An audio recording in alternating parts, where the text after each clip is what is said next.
People were before that having fun, drinking, things like that. Once he said that, I watched people in the plane, everybody looked up. Mm-hmm.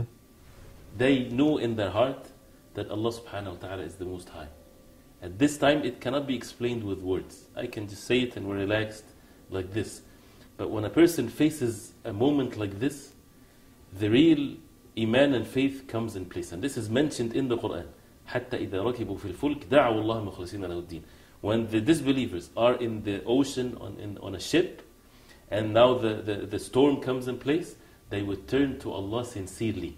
They're not thinking about the means in this life anymore. A test comes, see the benefit of it? That they would turn, their hearts will be completely in this state of worship, turning to the Creator of the heavens and the earth alone, asking for help from Him, when all the worldly means won't benefit them.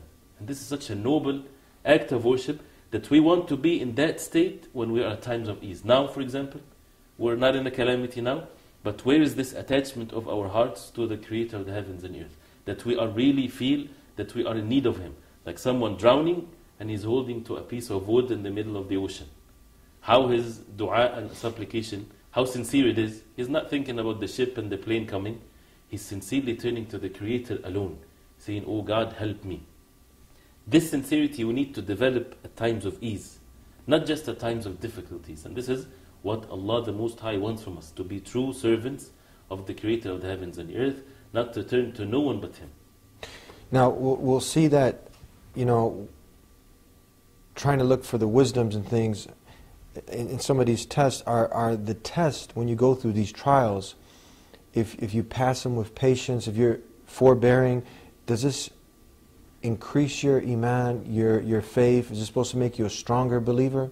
Of course. And this is one of the great benefits also, that it changes the human being, make him a better human being. Allah subhanahu wa ta'ala says in the Quran, وَلَنَبِلْوَنَّكُمْ بِشَيْءٍ مِنَ الْخَوْفِ وَالْجُوعِ وَنَقْصٍ مِنَ الْأَمْوَالِ, the verse, that we will test you by something. And this is the mercy of Allah. Not all fear, but some fear, and some hunger, and some loss of wealth, and loss of life. Right?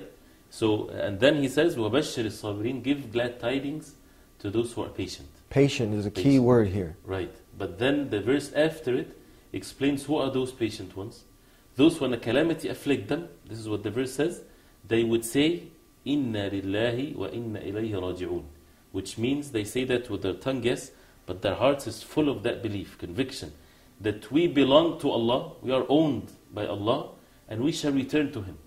If the tongue would say this, and the heart believes in this, no matter how heavy the calamity is, it brings so much tranquility and peace in one's life. We are owned by Allah, and we shall return to Him. So what really matters is how our return to Him.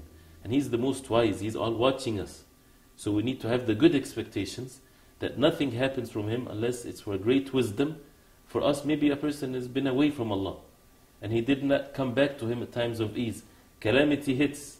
It's not something that is good for the human being, but what good comes after this is that the person would flee to Allah subhanahu wa ta'ala and have the love of Allah subhanahu wa ta'ala in one's heart and turn to Him sincerely. I don't know if you can recollect, but from your own personal experience, I know people that when the times of trial come, either at that time or later, they start to reflect and ask the Creator to let them know the wisdom behind it. They might not see it at that moment. Maybe you can share some stories or something and comment on this, but later they saw